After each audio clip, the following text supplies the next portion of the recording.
1.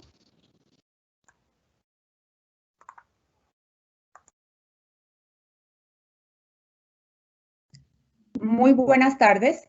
Damos un saludo muy especial a la presidenta ejecutiva de la Cámara Colombiana de la Construcción, doctora Sandra Forero Ramírez, al señor viceministro de Vivienda, doctor Carlos Alberto Ruiz, al doctor Juan Manuel González, socio fundador de la firma Pinilla González y Prieto Abogados, a los funcionarios públicos que en esta tarde nos acompañan, a los gerentes regionales y a los afiliados de nuestras cámaras regionales de Bogotá y Cundinamarca, Boyacá y Casanare, Meta y Tolima, con quienes daremos inicio a un ciclo de eventos en los que buscamos hacer un acercamiento, una aproximación más cercana a la Ley de Vivienda y Hábitat, Ley 2079 del 2021, que contiene importantes instrumentos para garantizar la financiación y el acceso a la vivienda, promover la gestión efectiva de suelo urbanizable, impulsar el desarrollo urbano de calidad y priorizar la vivienda y el hábitat dignos como una política de Estado. Sin más preámbulos, le damos la palabra a la doctora Sandra Forero Ramírez, quien nos realizará unas reflexiones iniciales sobre la importancia de la ley. Doctora Sandra, bienvenida, muy buenas tardes. Hola, buenas tardes a todos. Nata, muchas gracias. Saludo nuevamente a nuestro viceministro, Carlos Ruiz, nuestro vicealiado, en las propuestas, en las formulaciones, en las aprobaciones y ahora en la divulgación. Vice, muchas gracias por acompañarnos. Por supuesto, un saludo a Juan Manuel González. Estamos trabajando con Juan Manuel este tema y muchos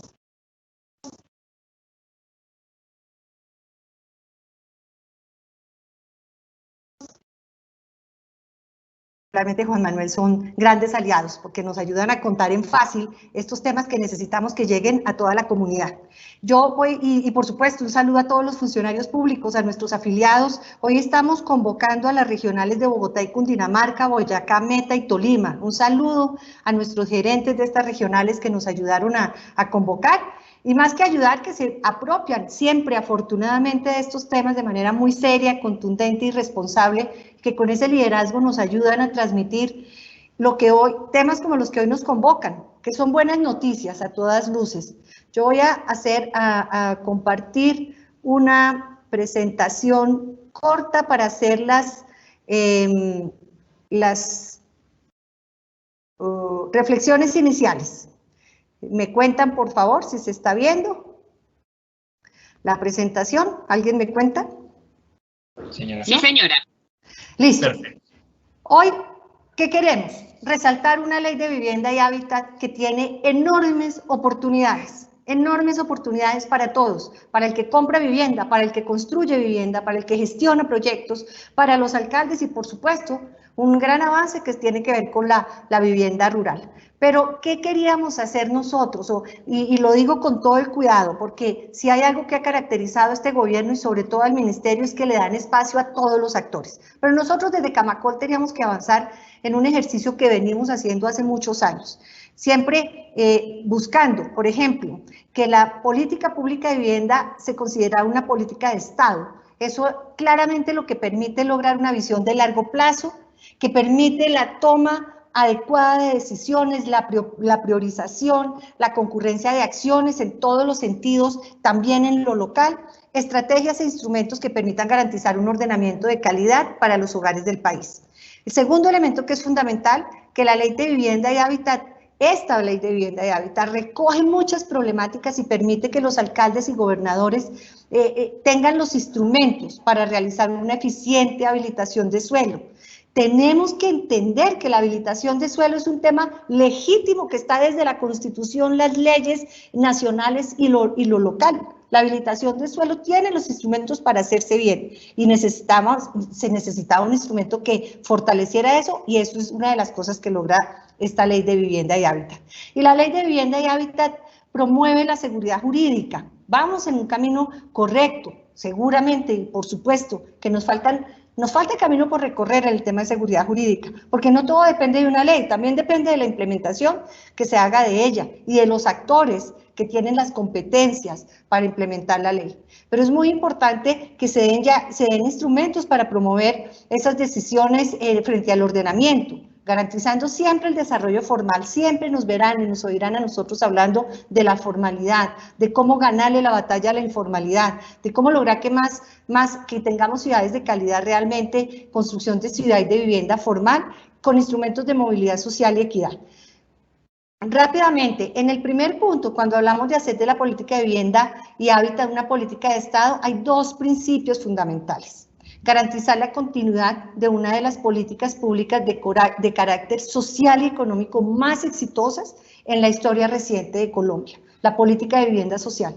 Esto ha sido una construcción de años, una cosa que valoro enormemente del ministro Malagón cuando hace sus presentaciones y habla de sus antecesores. Ha sido una construcción colectiva. Nosotros desde Camacol hemos acompañado esta construcción de varios ministros, de varios gobiernos y con otros actores y con otros gremios, pero hemos estado ahí. Y hay que reconocer que esa política de vivienda social que se ha madurado en Colombia en los últimos años, este gran paso que da esta ley es volverla, convertirla en una política de Estado. Eso garantiza su continuidad. Resaltar la vivienda, la importancia de la vivienda como fuente de bienestar. Eso es fundamental, no nos vamos a cansar de decirlo. Pero qué bien que haya una ley que refuerce eso. La vivienda como fuente de bienestar, la vivienda como prioridad económica y la vivienda como un camino de ascenso social para los hogares colombianos. Y eso se logra en todo lo que hoy nos van a contar de esta ley, tanto el vice como Juan Manuel González. El segundo punto, en el tema de ordenamiento. Entonces, primero, muy importante para la toma de decisiones de política pública, la continuidad de esto y sobre todo también para que los colombianos accedan más fácil a la vivienda. El segundo punto es para los alcaldes y los gobernadores. Acá el tema, y yo creo que nosotros desde Camacol lo hemos logrado, nuestros regionales, nuestros gerentes de las regiones trabajan de la mano con los alcaldes. Esto es de trabajar con los alcaldes y de trabajar con los gobernadores. Sencillamente es, si se les garantizan los instrumentos, que es lo que logra esta ley, llevar esos instrumentos al territorio.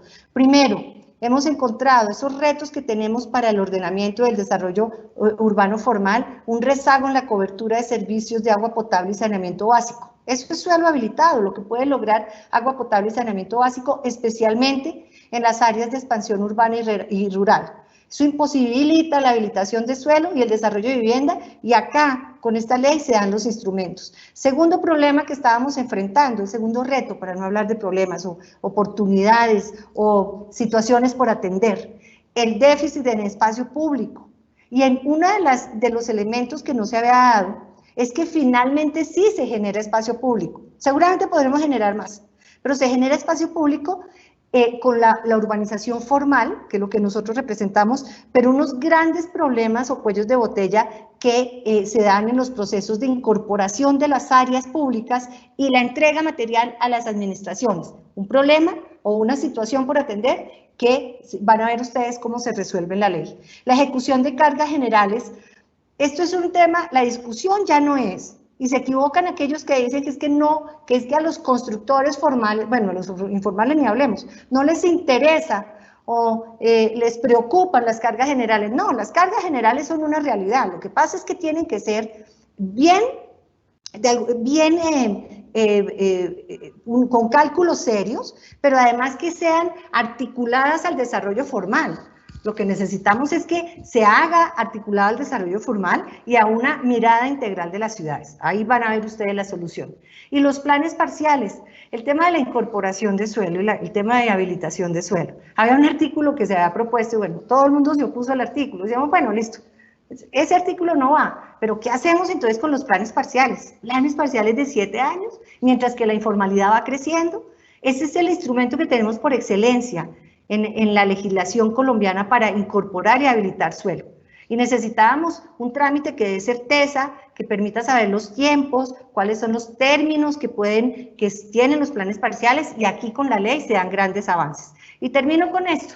Promover la seguridad jurídica en las decisiones frente al ordenamiento territorial. Ahí hay unos elementos muy valiosos en la ley, yo no los voy a avanzar, pero, por ejemplo, claramente definir la acción y la actuación urbanística. Ha habido confusión con eso y lo que necesitamos es que haya claridad para que además en estos instrumentos se entienda en qué momento existe la consolidación de situaciones jurídicas y que se dé seguridad jurídica. Hay un gran avance en la ley. En materia de planes parciales ya lo hablamos, hay unas normas, hay unas confusiones en los tiempos, y qué pasa si hay un POT, si se suspende, ese tipo de cosas ayudan a que la formalidad avance. Tercero, la participación democrática en la formulación de los planes de ordenamiento territorial. Maravilloso, esto no contaba con un proceso claro y necesitamos fortalecer los procesos de participación democrática en la formulación de los planes de ordenamiento para que sea oportuna esa participación y para que eso garantice esa visión de largo plazo y sobre todo para que además haya una alianza entre sector público y privado y comunidades en darle estabilidad a las normas. Con esto termino, les agradezco enormemente nuevamente a nuestro viceministro, a nuestro experto, a los gerentes que promovieron este evento y a los que están participando, a los funcionarios públicos, porque esto es de todos. Y en la medida en que todos nos apropiemos, en que todos nos empoderemos, en que todos conozcamos la ley y la llevemos a su verdadera aplicación, vamos a tener realmente ciudades de calidad y algo que busca esta ley, y es consolidar la vivienda como bienestar, como fuente de bienestar para los colombianos. Muchas gracias a todos. Muchísimas gracias, doctora Sandra, por tan importantes reflexiones. Ahora le damos la palabra al señor viceministro de Vivienda, doctor Carlos Alberto Ruiz, quien nos realizará una contextualización sobre lo sustancial de la ley, con un especial énfasis en la financiación y el acceso a la vivienda. Señor viceministro, tiene usted la palabra. Bienvenido. Perfecto. ¿Ya están viendo la presentación? Sí, señor. Sí, señor. Listo. Espera aquí. Listo. Bueno, pues muchísimas gracias por la invitación para compartirles estos buenos resultados sobre la aprobación de la Ley de Vivienda y Hábitat. Un saludo muy especial a la doctora Sandra, al doctor Juan Manuel, a Edwin, a Natalia, a todos los que nos están viendo en este momento. Lo primero es, el 15 se hace ya la sanción presidencial. Eso quiere decir que la mayoría de los artículos ya están operando. Al final les vamos a contar cuáles requieren un decreto reglamentario donde ya se precisan cuáles son esas condiciones para que empiecen a aplicar esos artículos de la ley. Y nosotros teníamos pensado 3 grandes objetivos en esta ley de vivienda. El primer gran objetivo era simplificarle la vida a las familias en la relación con el Estado a través de los subsidios. Como bien lo decía la doctora Sandra, nosotros queremos que la política de vivienda social sea una política de Estado que vaya más allá de un periodo de gobierno, que tenga continuidad en sus herramientas, en sus objetivos, que eso es lo que permite uno llegar a unos alcances superiores a lo que se haría si en un solo periodo de gobierno se tratara de diseñar, pilotear y ejecutar una política. La mejor forma de poder ganar profundidad y un mayor desarrollo es justamente con ese elemento de continuidad. Y en eso cogimos los subsidios que venían funcionando muy bien, le dimos una profundidad importante en materia de recursos y en este momento también en una relación más fácil para las familias. Entonces queríamos simplificarle la vida a las familias y crear instrumentos complementarios que le permitan al sistema de subsidios ser mucho más robusto y que la oferta de valor del Estado para las familias colombianas sea más grande. El segundo objetivo que teníamos con la Ley de Vivienda y Hábitat es fortalecer el acceso a la vivienda y la promoción del sector rural. A partir de la aprobación del Plan Nacional de Desarrollo, la competencia de vivienda rural pasa del Ministerio de Agricultura al Ministerio de Vivienda y vimos que nos hacían falta algunas herramientas normativas para poder mejorar la construcción de vivienda en zonas rurales. Entonces, ahí justamente, después de la aprobación de la ley, también se publicaron los resultados de la primera convocatoria de vivienda rural, donde más de 27 departamentos resultaron favorecidos, más de 99 municipios, y en esta primera tanda esperamos construir más de 5.000 unidades habitacionales que van a ser completamente gratuitas para las familias. Y el tercer elemento es promover el ordenamiento y la planificación del territorio. En este caso, también dar muchas claridades desde el punto de vista conceptual que podían prestarse para distintas interpretaciones, dar claridad en esos elementos y favorecer instrumentos de ordenamiento y de aprovechamiento del espacio público y de financiación del desarrollo urbano, que creemos que es fundamental también en esta agenda de ciudades. Entonces, como primer elemento en la simplificación de los instrumentos de subsidios, tenemos la eliminación en la restricción de las ventas con subsidio. la promoción de la financiación de vivienda para jóvenes y garantizar el acceso a subsidios para la compra, digamos, aún después de familias que ya han recibido un subsidio de mejoramiento. ¿Por qué creíamos importante eliminar la restricción de enajenación para inmuebles con subsidios, salvo los que eran completamente de vivienda gratuita? Y es que esta restricción existía sobre todo cuando se crea el programa de vivienda gratuita y tenía una razón de ser muy importante en su momento, y era que si una familia recibía una casa completamente gratis, al otro día no podía enajenar el activo. Porque si lo enajenaba muy rápidamente, quiere decir que probablemente esa familia no tenía o vocación de permanencia en el sitio donde se le estaba dando la casa. Segundo, podía generar complejidades alrededor de la focalización de las familias, y por esa razón se coloca una restricción de enajenación. Decía, a los 10 años ya la familia que haya utilizado la vivienda para vivir durante ese periodo de tiempo ya podrá arrendar, enajenar y hacer uso, como aprovechar el activo. Nosotros disminuimos de 10 a 5 años, creemos que si con 5 años se sigue manteniendo el propósito de que al otro día no se haga el proceso de enajenación, pero a los 5 años pueden haber saltos importantes en los ingresos de las familias, saltos importantes en la posibilidad de poder adquirir una nueva vivienda, y eso nos podía generar un mercado secundario un poco más líquido, quiere decir que más oferta disponible en el mercado. Lo segundo, en el caso de VIPA y en el caso de Mi Casa Ya, y es si las familias están pagando por su vivienda, por ejemplo, sobre todo en el caso de Mi Casa Ya, que tenemos ya más de 132.000 hogares, están pagando mes a mes la cuota de su vivienda y de repente tienen un salto en su ingreso que puedan enajenar el activo y comprar una nueva vivienda, que ahí pueda tener una mayor posibilidad de movilidad, que si los hijos cambian de colegio, que si llegan a haber distintas posibilidades. Es una familia que elige su vivienda en un principio, las razones de ubicación están pensadas para hacer el aprovechamiento del subsidio, y en este caso pues puedan enajenarlo, digamos, en el momento que lo prefiera. Entonces, esto nos permite que la vivienda no solamente pues sea ese activo que permite, digamos, solucionar el déficit habitacional, sino también que tenga un carácter de inversión muy importante para el hogar, que vea que se puede valorizar muy rápidamente, puede hacer líquida la valorización, puede venderla cuando lo prefiera y puede comprar una nueva vivienda en el momento que así lo decida. Sirve también para el proceso de consolidación de la movilidad social. Esas familias jóvenes que están haciendo un proceso de adquisición de vivienda a través de Mi Casa Ya, y que después de que suben los ingresos quieren comprar una vivienda más cara, pues pueda eventualmente hacer el proceso de enajenación. Ese es un primer elemento que le da mucho valor justamente a Mi Casa Ya, al sistema de subsidios, a los subsidios que reciben las familias por parte del gobierno nacional. Un segundo elemento es promover la financiación de vivienda para jóvenes. Hay una restricción en este momento de ley que no se puede extender los créditos hipotecarios a más de 30 años.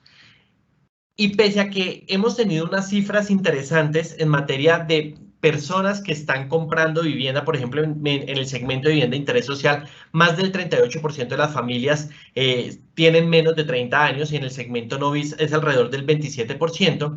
Creemos que este es un mercado que todavía se puede consolidar aún más. Entonces, aquí lo que se hace es que las restricciones sobre plazos de crédito hipotecario ya no sea una facultad de ley, que no toque ir nuevamente al Congreso si se quiere extender el tiempo en el cual se puede pagar un crédito hipotecario, sino se vuelve una facultad de vía de decreto reglamentario. Es un decreto del Ministerio de Hacienda en conjunto con la Superintendencia Financiera y con la Unidad de Regulación Financiera. Ahí, dependiendo de las condiciones del mercado, de las condiciones de estabilidad financiera, van a tener la posibilidad de hacer una extensión en los créditos hipotecarios. Y uno le dicen, bueno, pero de pronto subir de 30 a 35 años a veces no suena tan atractivo, pero miren que hay usos, incluso nos hemos dado cuenta a lo largo de la pandemia, hay usos que uno no esperaba que son muy importantes. Por ejemplo, en el plan de acompañamiento de deudores, familias que tomaron créditos a 30 años, que ya habían pasado 15 o 20 años del periodo de amortización, faltaban 10 años por pagar, y que de pronto la forma para no retrasarse en los pagos era nuevamente hacer una extensión en el plazo del crédito hipotecario. Con la restricción de 30 años no se podía hacer. Aquí ya con esta ley, con este artículo en particular, ya el gobierno nacional tiene la capacidad a través de decreto reglamentario de hacer una extensión en el plazo y puede hacer, por ejemplo, para un caso puntual como los planes de acompañamiento de deudores, poder hacer que las familias sigan pagando y no se cuelguen en las cuotas de sus viviendas. Entonces ese es un segundo elemento que me parece muy importante destacar. Un tercer elemento es en los mejoramientos, y es que para salir del déficit cualitativo se requiere una serie de condiciones de características que debe tener la vivienda. Muchas veces los mejoramientos hacen varias intervenciones, pero no solucionan del todo el déficit de calidad que tienen las viviendas. Esta ley lo que nos permite es que esas familias que hayan recibido un primer subsidio de mejoramiento puedan recibir otro hasta que se quite el déficit de calidad. Un segundo elemento que nos parece muy importante es que imaginémonos el caso de una familia que tenía un déficit de pisos. Se le hacen los pisos, puede ser una intervención de 1 a 2 millones de pesos. Muchas familias no estaban aplicando estos subsidios porque lo que decían es: yo prefiero esperar vender el inmueble en algún momento y más bien aplicar a un subsidio de vivienda que son 27 millones de pesos. Entonces ese arbitraje entre lo que era el valor del mejoramiento y el valor del subsidio familiar de vivienda hacía que muchos no quisieran postularse y que mantuvieran un déficit de calidad y los riesgos que podrían venir asociados al tema de la salud. Entonces, en este caso, lo que se hace es que a las familias pueden recibir, digamos, esa intervención muy puntual, pero en el caso en el que cumplen los requisitos para acceder a un subsidio familiar de vivienda, puede aplicar y puede ser beneficiario del subsidio familiar de vivienda. En este caso, en mi casa ya, que serían 27 millones de pesos para la cuota inicial. Y así fuimos creando varios instrumentos adicionales. Otro que me gustaría mencionar es el tema de las garantías. Las garantías es uno de los instrumentos más importantes para lograr el acceso a los subsidios por parte de los hogares informales, por parte de los hogares de bajos ingresos, por parte de esos hogares que están construyendo un historial financiero, pero que todavía les falta algunos elementos para poder hacerlo. Nosotros, para poder crear un sistema de garantías en el sector vivienda, desde el punto de vista de la organización del Estado, tocaba dar muchísimos pasos. En este caso, lo que hicimos fue que el ministerio pueda directamente, en los momentos que lo considere conveniente, hacer el proceso de financiación de las garantías. Eso yo creo que va a ser un instrumento adicional de política pública con el que va a contar el Estado colombiano para poder facilitarle a muchos hogares el acceso a los subsidios. En la medida en que nosotros logremos que cada vez más familias de menores ingresos, más familias en la informalidad puedan acceder a los subsidios de vivienda, estamos logrando un avance importante en los procesos de superación de la pobreza, en los procesos de movilidad social y en los procesos de destrucción del déficit habitacional. Entonces yo creo que este instrumento nuevo, el sistema de garantías, va a ser muy importante también para poder, en los momentos que se considere conveniente, complementar todos los programas que en ese momento existen y están disponibles para las familias. De hecho, la experiencia que estamos teniendo en este momento con las garantías habilitadas, que son más de 50.000 para la vivienda de interés social, va a ser un muy buen referente para crear un nuevo programa de garantías y activar ese instrumento que yo creo que es muy importante para que cada vez más hogares puedan seguir accediendo a los subsidios. Un segundo elemento, un segundo bloque es el tema de vivienda rural. Entonces, el primer elemento es establecer unos lineamientos para mejorar los criterios de focalización de los subsidios. En este punto, nosotros, y aquí haciendo un par de reflexiones respecto a lo que significa Mi Casa Ya dentro de la política de vivienda. Mi Casa Ya le ha permitido a muchísimos hogares poder acceder a una solución habitacional. Ha podido consolidar un desarrollo ordenado de las ciudades. Ha permitido frenar en muchos casos el crecimiento, digamos, informal de las ciudades y una mayor preferencia por la formalidad. Sin embargo, hay unos instrumentos, con este instrumento no hemos podido llegar a unas zonas muy puntuales del país. Y yo creo que la forma de llegar va a ser a través de la vivienda rural, la forma de llegar a las zonas más difíciles y a las familias que están en condición de pobreza extrema. Y en eso queríamos, a través de la ley de vivienda, dejar unos lineamientos sobre cuáles deben ser esos criterios de focalización para poder llegar a las zonas más apartadas del país. Ahí también tenemos un segundo elemento que para eso necesitábamos reconocer el costo de transporte dentro del valor del subsidio. Eso lo hemos visto en muchísimas zonas, por ejemplo, incluso en el caso ahorita en el proceso de reconstrucción de Providencia nos hemos dado cuenta que si uno hubiera hecho este ejercicio a través de un subsidio familiar de vivienda y no pudiera tener el costo de transporte diferenciado de lo que significa el valor de la construcción de la vivienda, hubiera sido imposible construir las casas. O sea, ahí se requiere un costo de transporte diferencial. Está casi a 300 kilómetros, digamos, lejano de la costa y esos costos asociados hacen que sea muy difícil hacer el proceso de construcción. Pero eso no solamente pasa en Providencia, pasa en muchísimas zonas.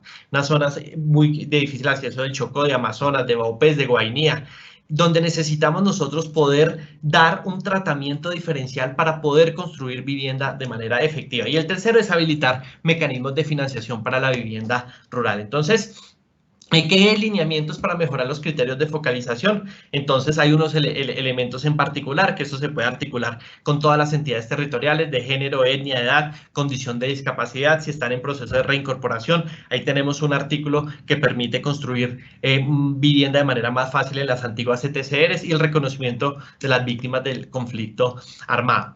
En el tema de los costos de transporte, entonces reconocemos distintos costos asociados al modo de transporte. Y aquí yo creo que va a haber una buena noticia en materia de el valor del subsidio familiar en zonas rurales.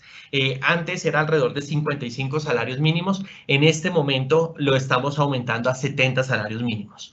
Eso no es a través de la ley, pero digamos que es un elemento importante que al reconocer esos costos de transporte justifique ese aumento que nosotros estamos haciendo en el valor de lo que recibirían los desarrolladores de los proyectos. Y aquí también a los consultores que nos estén viendo es muy importante, vamos a hacer procesos públicos para que participen en el desarrollo de los proyectos de vivienda rural. Es muy importante encontrar buenos desarrolladores que se le midan a hacer viviendas en las zonas más difíciles y en eso, por eso estamos tratando de crear todas las condiciones financieras para que sea un buen negocio poder construir en zonas rurales y poder llegarle a esas familias que están en zonas muy alejadas.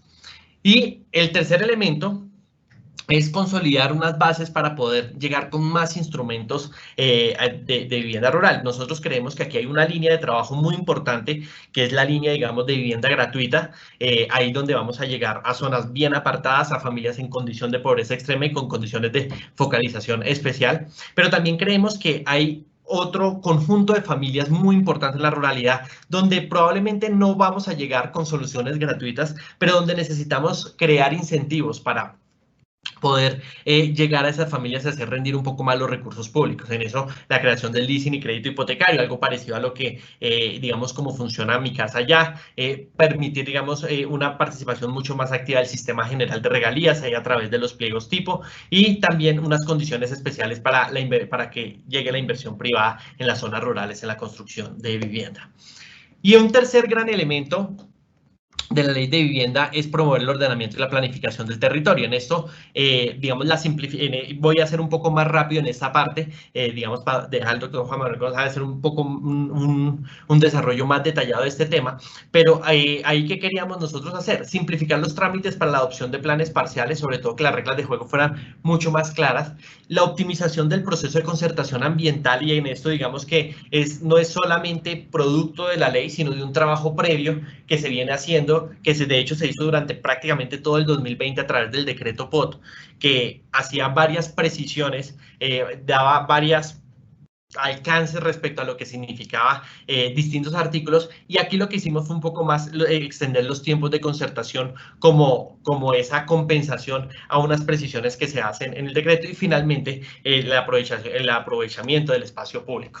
Entonces, en este caso, en la formulación de la adopción de los planes parciales, a veces se regeneraban requisitos adicionales y posteriores a la viabilidad, digamos, otorgada por las oficinas de planeación. Eso era un problema que nosotros estábamos, y junto con el sector y junto con las entidades territoriales, íbamos trabajando y viendo cuáles cosas nos generaban problemas en la adopción de planes parciales. Los planes parciales son muy importantes para el desarrollo urbano ordenado y el desarrollo urbano y ordenada, y a veces teníamos problemas con esos reprocesos. En la ley se mejora y se precisa de manera formal y procedimental en los trámites de los planes parciales. Entonces yo creo que esas precisiones eran muy importantes. La extensión de los tiempos de la concertación con las autoridades ambientales, en esto las corporaciones autónomas, digamos, apoyaron muchísimo, que si había una precisión en lo que significaba el inicio del proceso de concertación, pues que ahora fuera de 45 días, pero que esperáramos que no tuviera ningún reproceso y que no iniciara nuevamente todo el proceso de concertación, y que de 30 en 30 días pudiera haber una mayor extensión del proceso de concertación ambiental.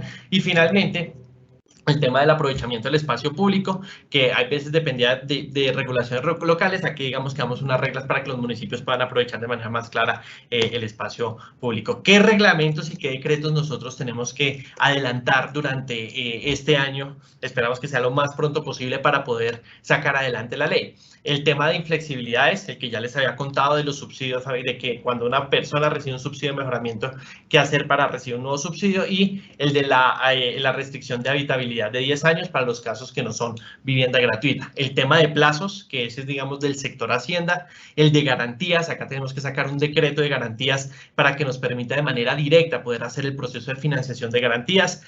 Uno que este de semillero de propietarios, que es importante, y es que para los casos en los que tocaba hacer un avalúo previo, y para poder saber si era vivienda de interés social y a partir de ahí sacar el arriendo, lo que hicimos fue dejarlo mucho más general, y es que en tanto digamos, el valor del arriendo no supere el 1% de la BIS, se puede considerar como BIS en el caso de programas de arrendamiento, y eso facilita mucho más la oferta de vivienda para dichos programas. El tema de vivienda de interés cultural, ese fue un tema trabajado con el Ministerio de Cultura, donde se deben precisar cuáles son esas condiciones para que una vivienda se considere vivienda de interés cultural. Las garantías para bonos hipotecarios, esta va a ser también muy importante, sobre todo para los colocadores de créditos hipotecarios, y encontrar nuevas fuentes de fondeo para esas colocaciones. El Observatorio de Ordenamiento Territorial, ese lo tenemos que tener listo durante este año, y la participación democrática de los POTS. Esos son como los 8 decretos prioritarios para el proceso de reglamentación de la ley. En eso, como siempre lo hemos venido haciendo, esperamos una participación muy activa del sector privado, una participación muy activa de todos los agentes involucrados en el desarrollo de la institucionalidad de este sector, que yo creo que esa es una manera apropiada de trabajar y de que todos apuntemos hacia la misma dirección en procura de mejores condiciones de vida para las familias colombianas. Entonces, pues muchísimas gracias por este espacio, y pues aquí vamos a estar muy atentos para las preguntas. Muy buenas tardes. Solicitamos a nuestros participantes que en caso de tener alguna pregunta para el señor viceministro, por favor nos la remitan por el chat. Y en caso de no tener ninguna pregunta, vice, parece que no tenemos ninguna pregunta en nuestro chat. Sabemos de lo apretado de su agenda, señor viceministro. Le damos muchísimas gracias y le deseamos un muy buen viaje. No sé, doctora Sandra, si quiere usted. Nada, sencillamente agradecerle al viceministro la intervención. Ya arrancamos, o con esta intervención ya se evidencia lo que estábamos hablando al inicio de esta convocatoria. Una ley con enormes oportunidades para los compradores, para los constructores, para los alcaldes. Eso es muy importante, que esta segunda parte la vamos a centrar en esto, pero agradecerle al viceministro, decirle pues que seguiremos atentos a hacer vamos a hacer tal vez 4 talleres de estos, y donde haya necesidad, vice, seguramente vamos a estar pidiendo apoyo del ministerio, porque como les decía, lo importante de estas normas es que lleguen a quien finalmente son responsables de su aplicación, y todos somos responsables de la aplicación de la ley, así de que estaremos muy atentos, vice, y en lo que nosotros también podamos apoyar, en la divulgación o en la práctica o en los ejercicios para implementar la ley, también vamos a estar muy atentos desde Camacol y nuestras 19 regionales. Muchas gracias, vice. No, a ustedes muchísimas gracias por la invitación. Muchísimas gracias, señor viceministro. Y a nuestros participantes les informamos que vamos a hacer la recolección de las preguntas que tengan sobre todo el tema presentado por el viceministro, y les daremos respuesta. Muchísimas gracias. Ahora damos la palabra al doctor Juan Manuel González, socio fundador de la firma Pinilla González y Prieto Abogados, quien nos realizará una presentación sobre los elementos más importantes que contiene la ley para la efectiva y oportuna habilitación de suelo urbanizable. Doctor Juan Manuel, muchísimas gracias. Bienvenido. Natalia, muchas gracias. Primero que todo, pues quiero agradecerle a Camacol esta invitación, en especial a la doctora Sandra, que le extiendo un saludo muy especial, a todo el equipo de Camacol, que me consta el trabajo tan difícil, pero sobre todo tan comprometido alrededor de esta ley. Vivieron jornadas de verdad muy duras para poder lograr que en esta ley se establecieran los avances que hoy, gracias a Dios y gracias al Congreso y gracias al gobierno tenemos. De tal manera que, pues primero quiero felicitar al equipo de Camacol porque fue un trabajo extraordinario. Y por supuesto un saludo muy especial a todos los asistentes a este webinar. Siempre es un placer hablarle a este gremio que yo aprecio, respeto y quiero tanto. Voy a hacer una presentación. Yo no sé si ahí ya se ve la presentación. ¿Sí se ve la presentación? Está proyectada, sí, señor. Magnífico, muchas gracias. Bueno, muy bien. La Ley de Vivienda y Hábitat, la Ley 2079-2021, tiene digamos, una distribución que desde el punto de vista de la técnica jurídica, pues es adecuada porque logró empaquetar varios elementos que los dividió básicamente en 3 títulos y unas disposiciones finales, por cuanto su articulado hacía referencia a cada uno de ellos. Entonces había existe un primer título, que es el de Instrumentos de Fomento para el Acceso a la Vivienda Urbana, que ya respecto a los cuales ya la doctora Sandra y el señor viceministro se refirieron en materia suficiente y que por supuesto realmente constituyen unas herramientas muy importantes para poder no solamente ampliar la capacidad de acceso a la vivienda, sino que por supuesto además le sirven para la reactivación económica al país. Un segundo título es las acciones en promoción de la vivienda rural que explicó el viceministro, que también son muy importantes porque hacen relación a un capítulo de golpe no tratado en anteriores leyes, de tal manera que es un avance importantísimo. Un tercer título, que es al que yo me voy a referir de manera pormenorizada, que es el de ordenamiento y planificación del territorio, que tiene también unos elementos adicionales en disposiciones finales en materia inmobiliaria, también a los cuales me voy a referir. De tal manera que nos vamos a concentrar en esta presentación fundamentalmente en ese título específico de ordenamiento y planificación del territorio, respecto de los cuales ya también la doctora Sandra y el viceministro nos hicieron una aproximación muy clara respecto al tema. Entonces vamos a ver en ese título el primer tema, y es ¿qué nos trajo la ley en materia de planes de ordenamiento territorial? Teniendo en cuenta, por supuesto, que los planes de ordenamiento territorial constituyen la herramienta fundamental del ordenamiento del territorio que logra generar instrumentos efectivos para la habilitación adecuada del suelo en todos nuestros municipios. Y me voy a referir en primer lugar a un primer tema que hace parte del trámite de los planes de ordenamiento territorial, que se refiere a la llamada concertación ambiental.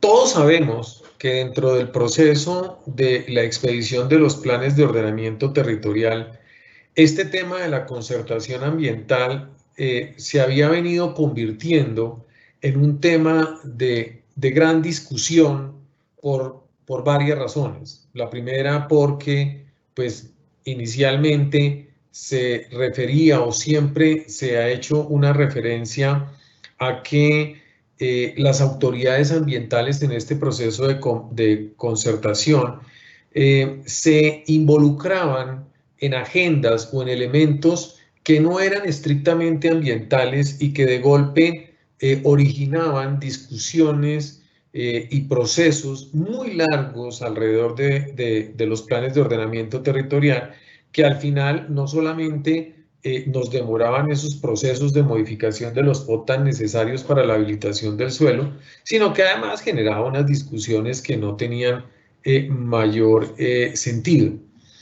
Digamos que en esta línea, pues ya lo dijo el viceministro, la modificación del decreto único reglamentario que ya fue expedida fue, digamos que muy preciso en materia de los planes de ordenamiento territorial, de cuáles son los elementos que deben ser objeto de discusión de estos planes de ordenamiento territorial en el proceso de concertación ambiental. Y por supuesto, lo hizo de manera explícita de cuáles eran esos elementos, y por esta razón, de alguna manera, al haber identificado que realmente estos asuntos ambientales debían tener una precisión muy clara para efectos de originar seguridad jurídica tanto para los municipios como para los privados, pues originó que fuese necesario entender que había que poner un plazo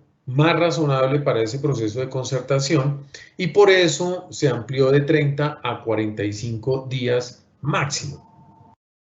Esta ampliación del término de los 45 días hay que entenderla, por eso lo insisto, de manera coordinada con aquellos elementos que ya fueron incorporados dentro del decreto de planes de ordenamiento territorial, como aquellos a los que debe limitarse esta concertación desde el punto de vista ambiental. Pero además de eso, establece primero elimina un trámite que era muy difícil por cuanto no constituía realmente una estructura jurídico-administrativa adecuada.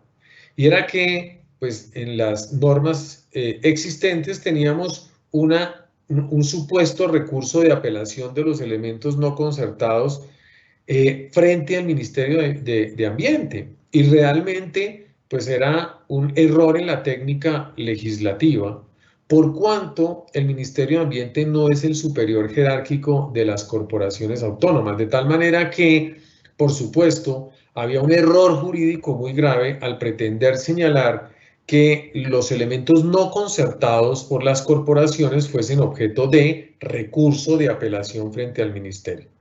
Y esto digamos, se corrige a través de la incorporación de una estructura jurídica distinta, y es que se le otorga la facultad al Ministerio para que en un tiempo máximo de 30 días contados a partir de la radicación de la información del proceso por parte del municipio o distrito, resuelva, intervenga y resuelva, decida aquellos elementos que no fueron objeto de concertación.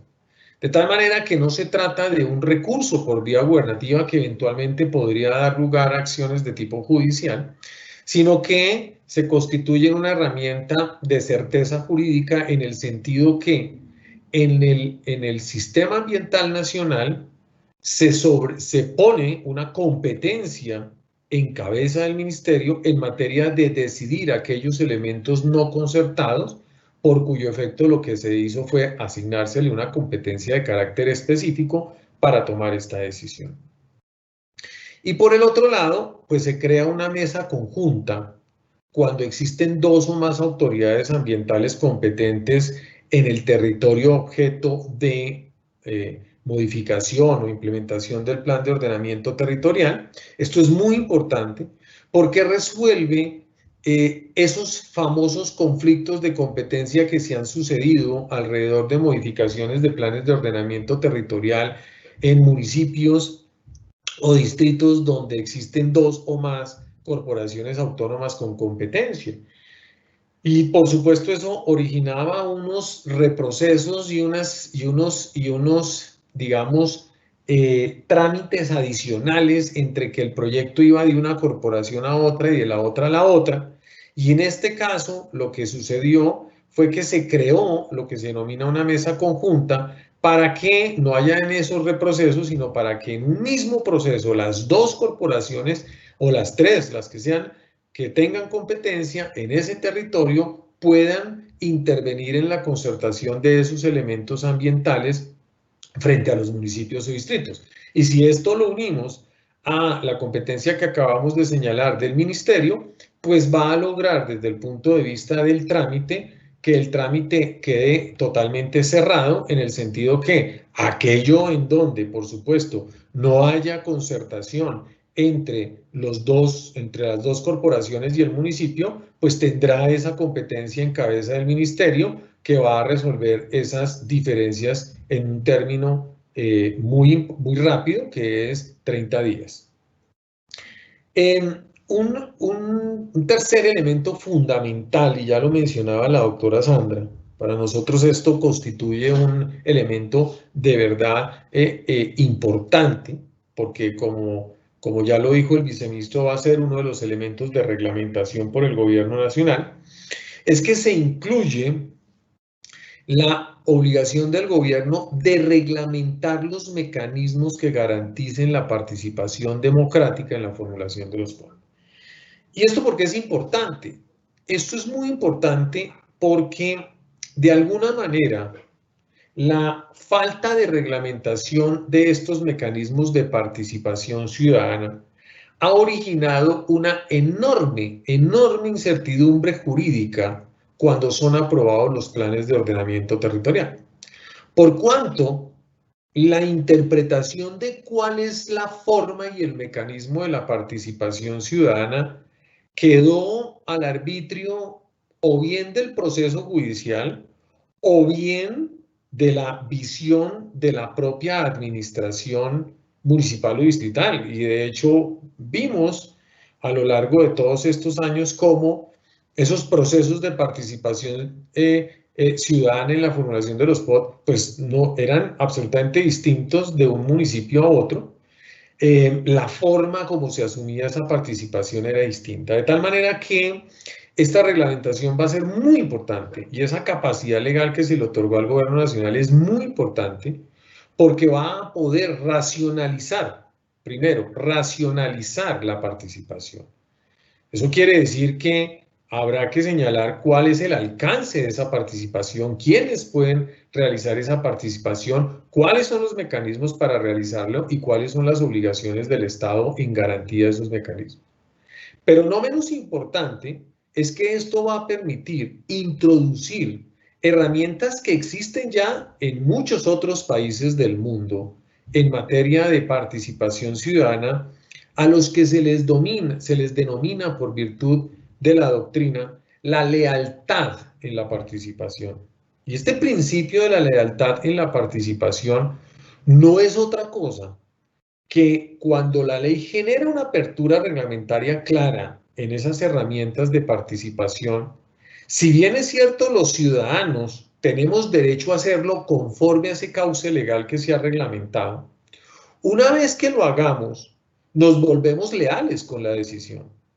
Esa lealtad en la decisión implica que en la medida en que yo participe democráticamente en eso, pues ya participé democráticamente y después lo que me vuelvo es un defensor de lo que haya sido decidido, aún en contra de mi criterio. Y por esa razón, eso que denominamos la lealtad en la participación democrática, quizás vaya a ser uno de los principios más importantes en esta reglamentación.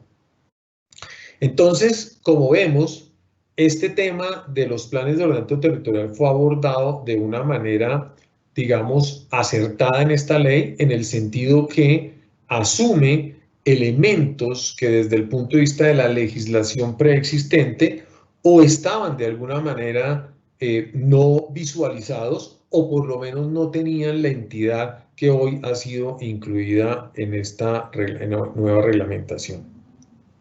Una segunda parte importante, y que esto va a producir un efecto en el ordenamiento, no solamente para los planes de ordenamiento territorial, sino para todos los instrumentos de habilitación del suelo e incluso para la aplicación de los sistemas de financiación del desarrollo urbano e incluso, y esto es muy importante, para lograr encauzar las decisiones judiciales alrededor de lo que ha venido pasando en los últimos años respecto a temas críticos como por ejemplo la plusvalía o como por ejemplo la aplicación de los propios planes de ordenamiento territorial, es el haber precisado ciertas definiciones que a lo largo de la legislación producen efectos jurídicos muy importantes.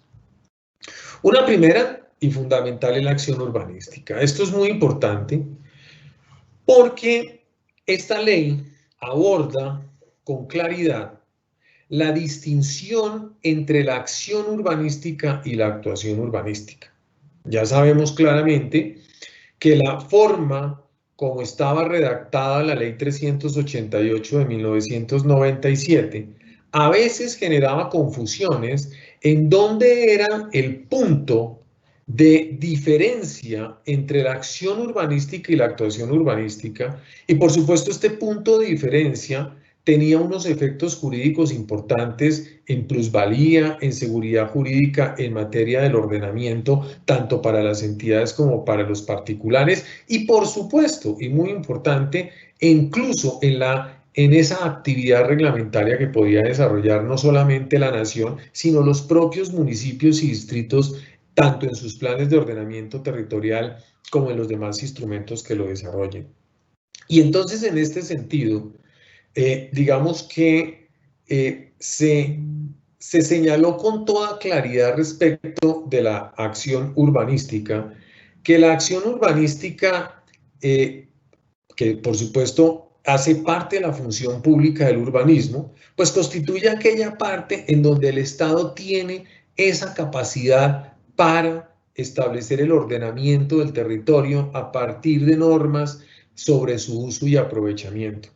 De tal manera que es precisamente en virtud de esa condición de la función pública del urbanismo en materia de la acción urbanística que el Estado, y en este caso por supuesto de manera particular los municipios y distritos, pueden expedir los planes de ordenamiento territorial y de las demás normas urbanísticas de aprovechamiento y uso del suelo. Y que en ese sentido, como se trata de una norma de carácter general, de una norma impersonal y abstracta, no consolida situaciones jurídicas de carácter particular y concreto. Es decir, lo que origina son expectativas de derecho en materia del ordenamiento del territorio.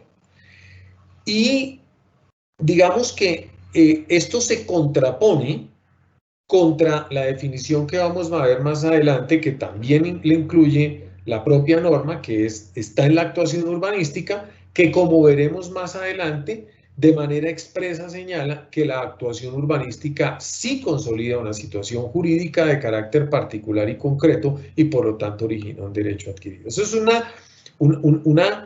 una circunstancia muy importante porque quedó ya incorporada de manera absolutamente clara en la ley y va a permitir que en las discusiones judiciales que se puedan dar hacia el futuro respecto a estos temas, ya esto no sea una duda.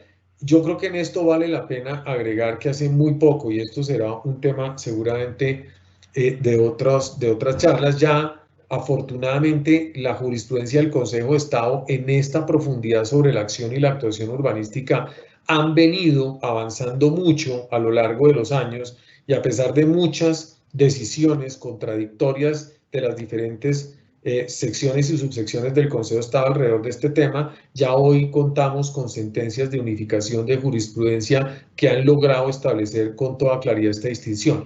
Esta definición de la ley va a permitir que esas decisiones ya de unificación de jurisprudencia que han existido puedan mantenerse conforme a lo que aquí ha sido señalado. Un segundo tema importantísimo con relación a estas condiciones de las definiciones es que se estableció un elemento muy importante en la acción urbanística, para todas las normas urbanísticas, y es la exigencia de un documento técnico de soporte. Si bien es cierto, la posición del DTS había sido una posición de alguna manera fragmentaria a través de los decretos reglamentarios que habían sido expedidos en el pasado, esta ley hace un avance muy importante en este sentido, porque señala que todas las acciones urbanísticas, no solamente el plan de ordenamiento territorial, sino de todos los instrumentos que los desarrollen y complementen, deben necesariamente estar sustentados en estudios jurídicos,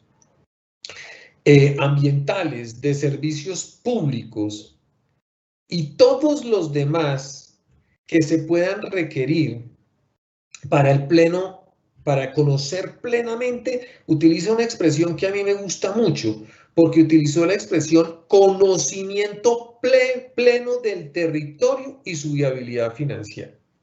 Entonces, con esta definición incorporada en la ley, podemos tener de ahora en adelante una tranquilidad enorme y me va a permitir hacer una apreciación que algunas veces sonaba controversial, pero que realmente no lo es. Y es que con esta definición pasamos de una posición eminentemente política del ordenamiento a una posición técnica del ordenamiento.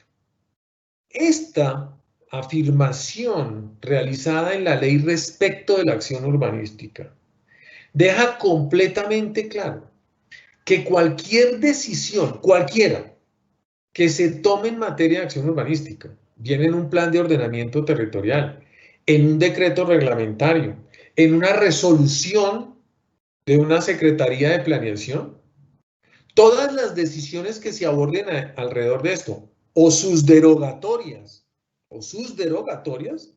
deben estar debidamente sustentados en estudios jurídicos ambientales. Y esto que acabo de decir tiene un efecto importantísimo en decisiones que en algunas ocasiones se han venido tomando, sustentados, por ejemplo, en principios mal aplicados, como el principio de precaución mal aplicado, o principios preventivos mal aplicados. Porque aquí la ley exige que no haya duda, la ley exige que haya un conocimiento pleno del territorio para tomar esa decisión. Entonces creo que esta herramienta que fue involucrada dentro de esta ley nos va a ofrecer un paralelo importante con lo que ya había mencionado en la participación ciudadana, porque parte de las herramientas que nos va a garantizar la participación ciudadana es que tengamos claridad en que de verdad el territorio esté plenamente conocido para la toma de las decisiones. Y esto, por supuesto, involucra un elemento sustancial que, insisto, está paralelizado con la participación ciudadana, y es que seguramente el abordar este tema de una manera coherente, armónica y sobre todo reflexiva en lo que se refiere al ordenamiento del territorio, pues seguramente va a hacer, sin lugar a dudas, que los particulares también tengan, cuando tienen pleno conocimiento del territorio, puedan abordar esa participación ciudadana de una manera más eficiente. Y es que yo pueda, con mi conocimiento pleno del territorio, en la participación de la acción ciudadana, poderle decir al Estado: mire, señor Estado, municipio, distrito, a usted le falta este estudio del territorio y yo lo tengo. Mire, esta no es una zona de inundación. Vea, tan no es una zona de inundación que aquí le aporto este estudio. Mire, esta es una zona que no es agrológica, tan no lo es que aquí le aporto este estudio. Mire, esta zona es de alto riesgo no mitigable. Ahí, por favor, no vaya a permitir el desarrollo. De tal manera que nos origina unas posibilidades enormes de participación en lealtad en el ordenamiento de territorio entre el sector privado y el sector público para lograr acciones urbanísticas que de verdad nos ofrezcan, como decía el viceministro y la doctora Sandra, seguridad jurídica para el Estado, para los particulares y por supuesto para los ciudadanos.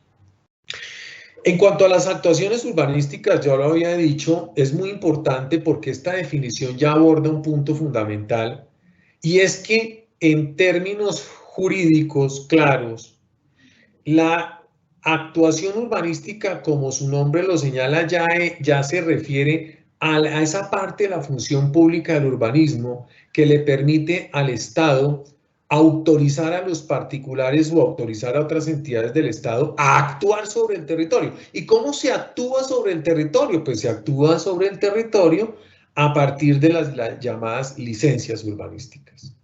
Y bajo ese criterio, bajo esa condición, al haber involucrado ese elemento, pues se origina una distinción muy importante. La primera es que la actuación urbanística está sustentada en la acción urbanística, lo que quiere decir que las licencias urbanísticas deben ser aprobadas única y exclusivamente con base en la norma, en la acción urbanística, punto. Si la norma urbanística establece unas condiciones, pues si las condiciones fueron establecidas de esa manera, la licencia urbanística tiene que estar sustentado en ellas y, por supuesto, origina la obligatoriedad de expedir ese tipo de decisiones administrativas. Entonces, la orientación, la base jurídica de la actuación, pues es la acción urbanística, y eso es supremamente importante porque nos genera una aclaración en términos de hasta dónde va a llegar entonces la competencia de un curador, una secretaría de planeación cuando está aprobando una licencia urbanística, y hasta dónde estaba la competencia en la acción. Entonces la discusión que tengamos que dar sobre los elementos viales, sobre los elementos ambientales, sobre los elementos de las alturas, de los retrocesos, de los antejardines, pues eso será de la participación ciudadana en la acción urbanística. Pero en lealtad, todos, una vez aprobada la acción urbanística, nos comprometemos a ella, y por lo tanto de ahí en adelante, cuando se va a obtener la licencia de urbanismo o de construcción, la licencia urbanística, ya esos no son temas de discusión. Aquí la discusión es si esa licencia está perfectamente sustentada en la acción urbanística, punto. Con un ingrediente adicional muy importante, y es que al generar ese lindero, pues de manera absolutamente clara, ya la ley expresa que entonces la actuación urbanística ya no es una expectativa de derecho, ya es un acto administrativo de contenido particular y concreto en firme que autorizó esa condición, esa actuación urbanística, y utiliza una expresión que es maravillosa porque se ajusta a lo que ya en otras ocasiones había utilizado la jurisprudencia, que es la consolidación de una situación jurídica en cabeza de sus titulares. Y eso hay que ponerlo en negrilla, en resaltado, porque la ley de manera precisa señala que la licencia, el acto administrativo por sí mismo considerado, ya consolida una situación jurídica en cabeza de sus titulares. Es decir, ya acordémonos que ha habido en el pasado discusiones alrededor de si la consolidación de la situación jurídica se daba con la construcción o la ejecución de la licencia.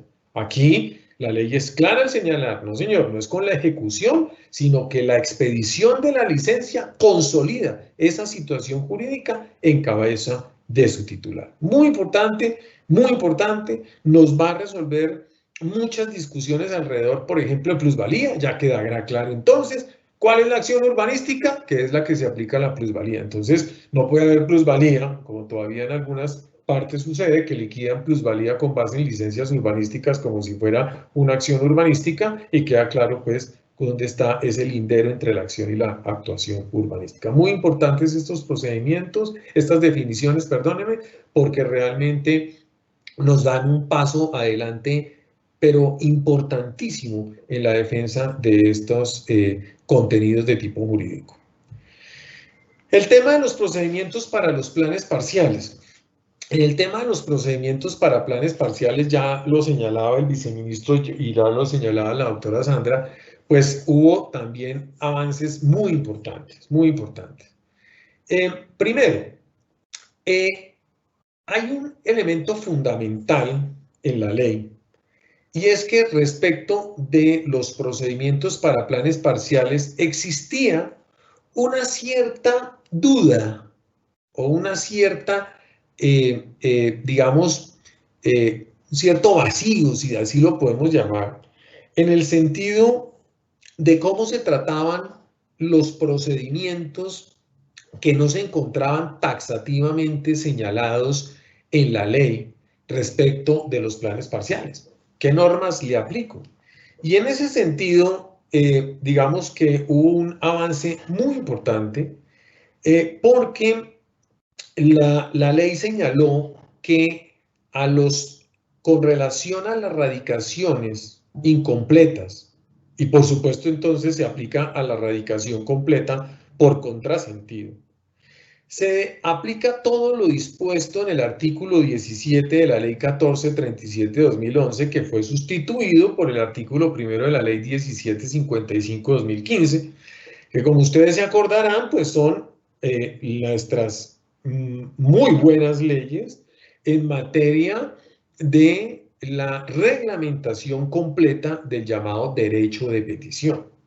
Y esto es muy importante, porque al haber incorporado de manera clara esta legislación, pues ya no hay dudas de cómo debe actuar la administración o cómo debe actuar el particular frente a la administración cuando en una radicación de un plan de un plan parcial se hace una radicación completa. Entonces, ¿cuáles son los efectos jurídicos de una radicación completa en términos de términos legales, en términos de las observaciones y de la competencia del municipio?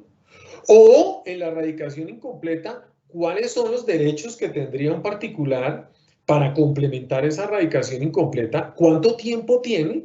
Y si no lo hace, ¿cómo debe actuar el municipio, que por supuesto constituye el llamado desistimiento tácito?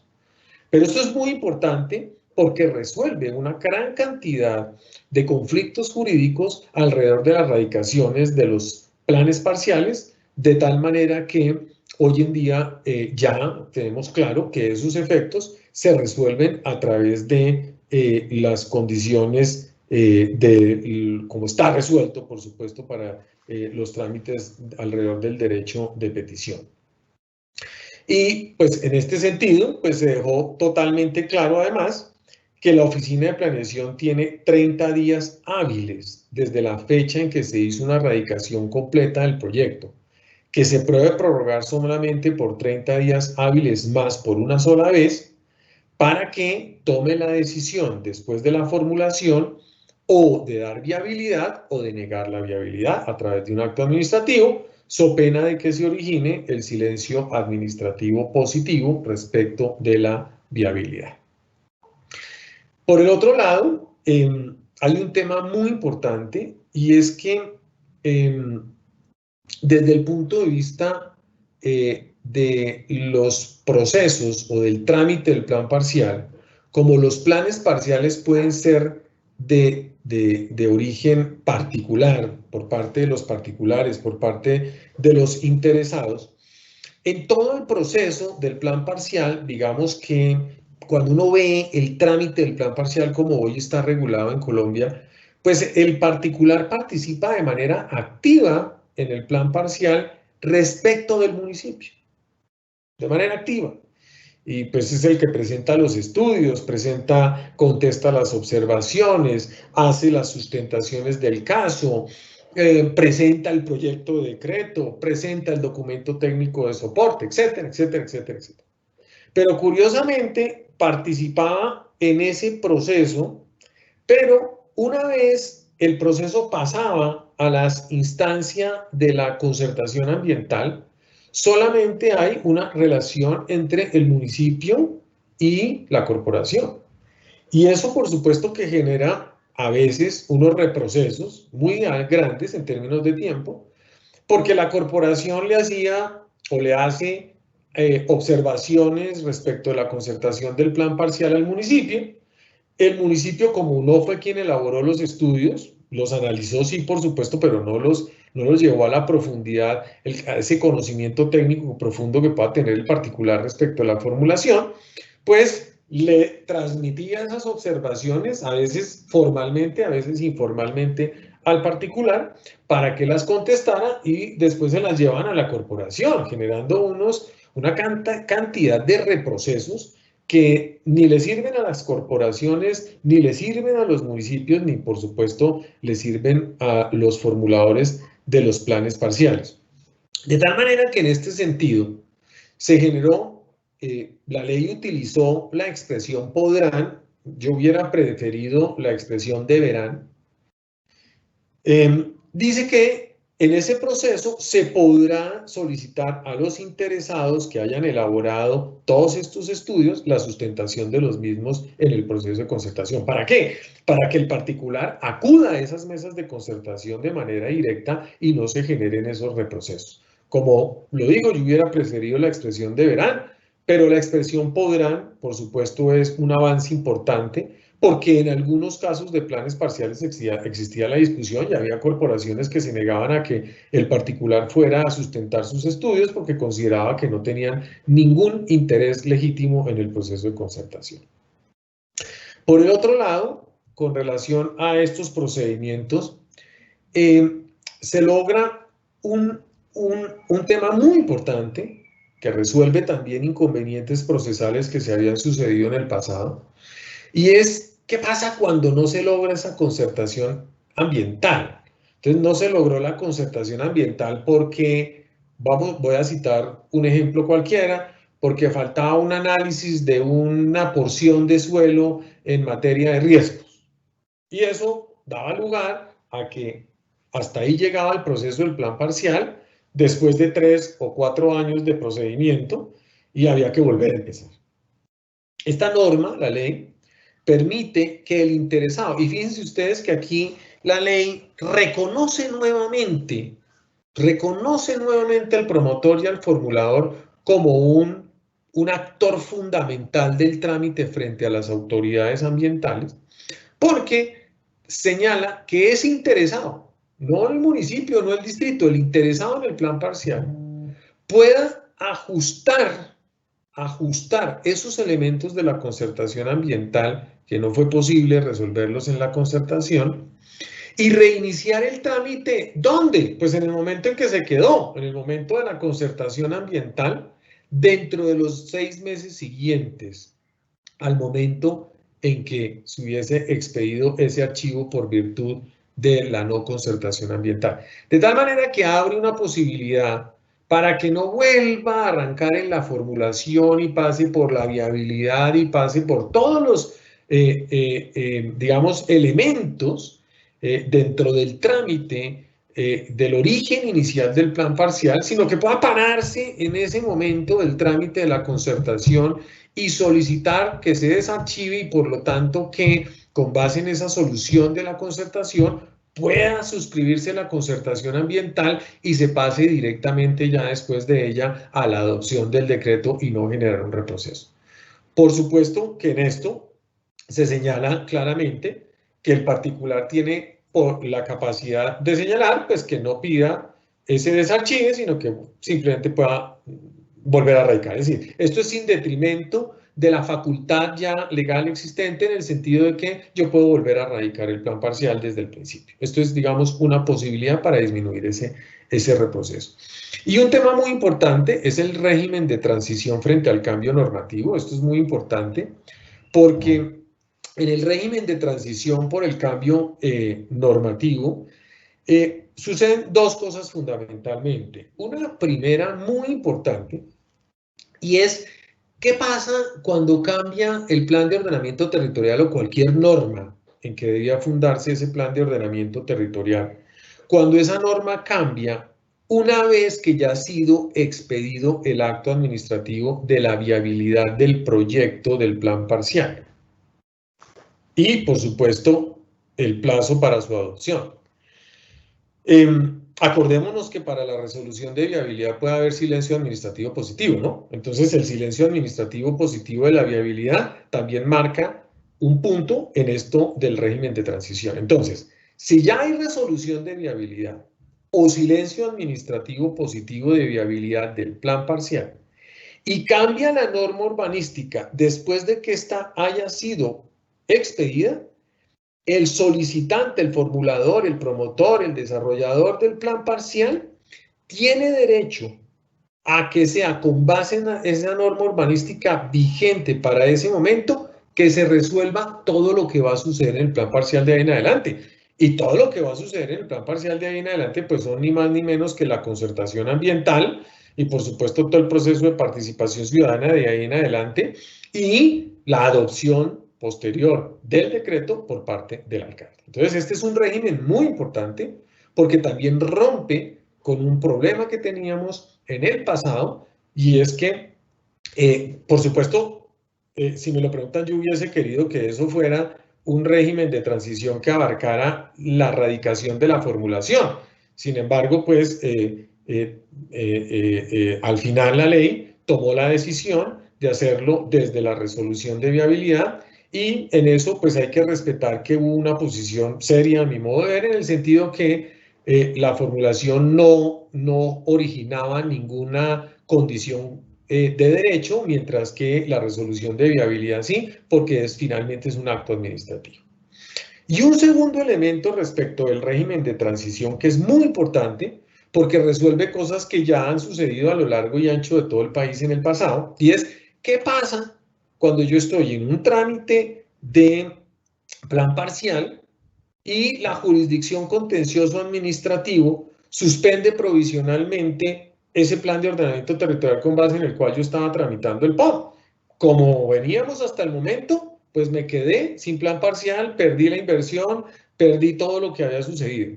Con la ley se introdujo un tema muy importante y es que si se sucede la suspensión de ese plan de ordenamiento territorial después de haberse originado la resolución de viabilidad o el silencio administrativo positivo, yo tengo derecho a que el plan parcial siga siendo estudiado con todo su procedimiento posterior y hasta su adopción con base en ese plan de ordenamiento territorial objeto de suspensión. Es decir, no se produce de manera inmediata pérdida de fuerza ejecutoria, sino que la ley lo que genera es ese derecho a poder continuar con ese plan parcial. Por supuesto, la ley tuvo la previsión de señalar que salvo que el juez en esa decisión de suspensión provisional pues haya adoptado una decisión diferente.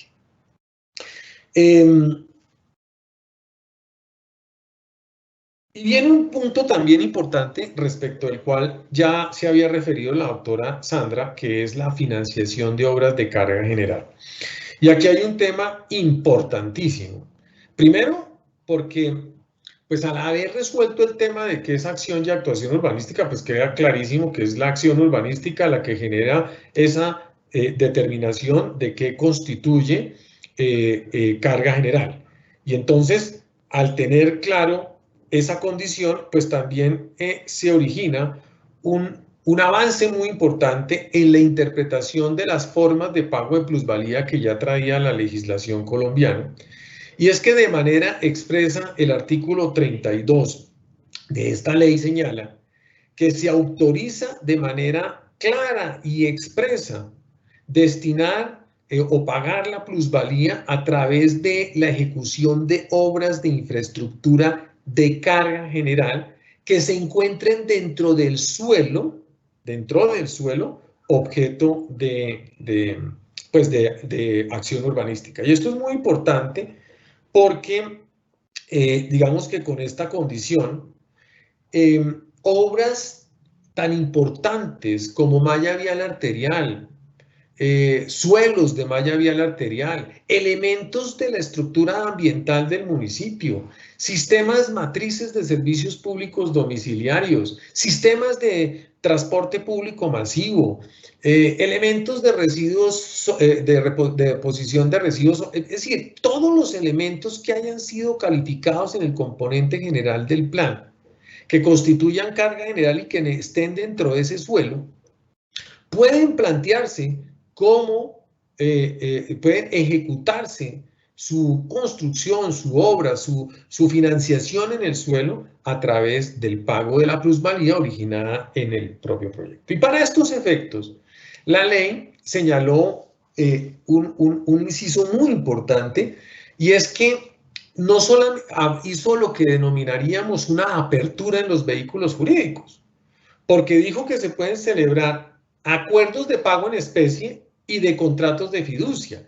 ¿Eso quiere decir fundamentalmente que los acuerdos de pago en especie podrán ser de los vehículos jurídicos que permite la ley, pero además de eso permite constituir contratos de fiducia con esas entidades territoriales que van a tener la condición de beneficiaria, y por tener la condición de beneficiaria pues serán fideicomisos de tipo mercantil, cuyo objeto específico sea la ejecución de la obra de infraestructura, de servicios, etcétera, etcétera, de recreación, de equipamientos sociales, entre otras obras de carga general, porque podrán estar cualquiera de las obras de carga general. La ley utilizó la expresión entre otras, que lo deja abierto a cualquier obra de carga general, de tal manera que va a haber una garantía total de, primero, eficiencia en los recursos, segundo, cero corrupción, y tercero, control en la ejecución fiscal, porque entonces, como va a ser a través de contratos de fiducia, la ejecución de las obras va a estar sustentada en esas fiducias mercantiles en donde pues habrá interventores y habrá control en la ejecución de las obras serán de carácter privado porque lo que se entrega es la obra o el suelo a esa entidad beneficiaria, de tal manera que el beneficiario lo único que hace es recibir previo el control presupuestal, el control en su ejecución, etcétera, etcétera, etcétera. Entonces esto es realmente, a nuestro modo de ver, un avance enorme porque en muchos casos, en muchos municipios y en muchos distritos, desafortunadamente, no se había venido utilizando esta herramienta por eventuales interpretaciones distintas de lo que ya traía la ley en materia de cómo se paga la plusvalía. En materia de cargas generales también hay otro instrumento maravilloso que es la financiación excepcional de infraestructura matriz. Esto es muy importante porque la ley señaló que los urbanizadores de manera directa pueden ejecutar o financiar infraestructura matriz de servicios públicos domiciliarios, logrando su recuperación de la inversión mediante cualquier mecanismo que asegure, las normas vigentes y que asegure la efectiva prestación del servicio. Y esto es muy importante porque digamos que en muchos procesos de habilitación de suelos, en muchos procesos de gestión de suelo, a veces la gran talanquera es la falta de capacidad de caja, capacidad financiera de las empresas prestadoras de servicios públicos para esas redes matrices. Y entonces, con esta incorporación de la ley, pues se involucran dos elementos sustanciales. El primero, que el primer obligado para financiar la infraestructura es la empresa de servicios públicos. La infraestructura matriz la debe financiar la empresa de servicios públicos. Entonces, eso queda claro. Pero la segunda es, hombre, el urbanizador las puede financiar garantizando que va a recuperar su inversión y para eso se da la apertura a la iniciativa privada, se da la apertura al consenso de voluntades, se da la apertura a la participación de todos los actores siendo creativos en las formas de financiación y siendo creativos en su forma de recuperación. Y eso, por supuesto, va a permitir avanzar en propuestas que en el pasado se caían en el procedimiento por cuanto se sentía que no había en la ley una autorización para que esto sucediera. Ahora, por supuesto, la ley puso sus talanqueras y señaló que es muy importante que el prestador de servicios públicos debe certificar, por supuesto, que esa infraestructura construida es apta para la prestación de servicios públicos y eso, lográndolo, pues el municipio tiene la obligación de recibirla y entregársela a los prestadores de servicio para su usufructo. Al haber mencionado la ley esto, pues entonces va a permitir que haya una triangulación entre municipio, empresas de servicios y particulares para esa financiación y entonces ya esa infraestructura matriz podrá meterse dentro de los instrumentos de repartos de cargas y beneficios, esa infraestructura matriz en esa triangulación municipio, empresas de servicios y particular podrá meterse, por ejemplo, con temas fiscales, con etcétera, etcétera.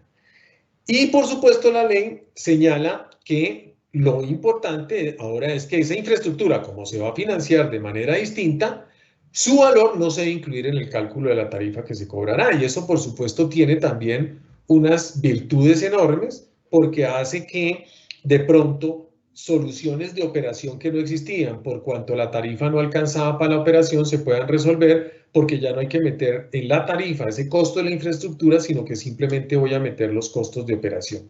Y para todos estos efectos, pues una cosa también importantísima que sucedió al igual que la plusvalía, es que se permite que para todos estos elementos se puedan construir instrumentos fiduciarios que les den garantía a todas las partes de la triangulación que acabo de mencionar para que se garantice que todos queden con certeza jurídica alrededor de los acuerdos que suscriban para estos efectos. Otro elemento fundamental fue la incorporación de áreas públicas. Este tema de la incorporación de áreas públicas es muy importante porque, como lo decía la doctora Sandra, garantizar el crecimiento del espacio público es muy importante y parte de los problemas que hoy existen en modificaciones de planes de ordenamiento territorial es que cuando se van a hacer los diagnósticos de espacio público por habitante, resultamos en unas cifras dramáticas, terribles. Y a veces resultamos en cifras dramáticas y terribles porque a lo largo de 10, 15 o 20 años se devuelve uno en el pasado y se encuentra con que no ha sido posible la transferencia del derecho de dominio y la entrega material de muchas zonas de cesión por diferentes razones de interpretación, y al no ser incorporados de manera adecuada como áreas públicas, pues no se suman en los diagnósticos a la relación de espacio público por habitante, pero lo más grave es que al no hacer la transferencia del título de dominio, a veces quedan en títulos privados y por lo tanto susceptibles de ser adquiridos por prescripción por parte de terceros, quitándole esa condición de área pública que sería, por supuesto, inobjetable cuando esas áreas quedan incorporadas dentro de las áreas públicas. Y entonces, en este sentido, pues sucedieron dos cosas muy importantes. La primera, se eliminó la exigencia de constituir la urbanización antes de la iniciación de las ventas respectivas. Y esto es muy importante porque a veces se generaba la escritura de incorporación de la urbanización antes de la iniciación de ventas. El proyecto no llegaba a punto de equilibrio y las áreas quedaban públicas sin haberse ejecutado, y eso originaba unos reprocesos terribles en los municipios en los que había que acudir a la resiliación de la escritura, a la revocatoria del acto administrativo y un sinnúmero de conflictos jurídicos muy graves. Entonces, en este caso, pues lo primero es la precisión de que este acto no hay que hacerlo antes de las ventas respectivas, sino que, por el otro lado, la incorporación o la firma de la escritura pública de las licencias de la protocolización de las licencias de parcelación y construcción por sí mismas constituyen el acto de conformación del área pública. Ahora, por supuesto que eso va a significar elementos muy importantes porque la reglamentación sí va a tener que ser muy precisa en varios elementos. La primera es que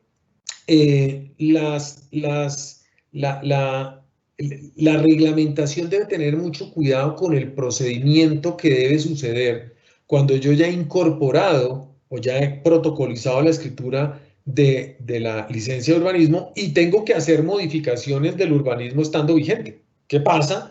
¿Cómo logro variar esas sesiones en el evento de modificación de las licencias? Eso podrá ser objeto de la reglamentación por cuanto la ley simplemente dejó la norma de carácter genérico.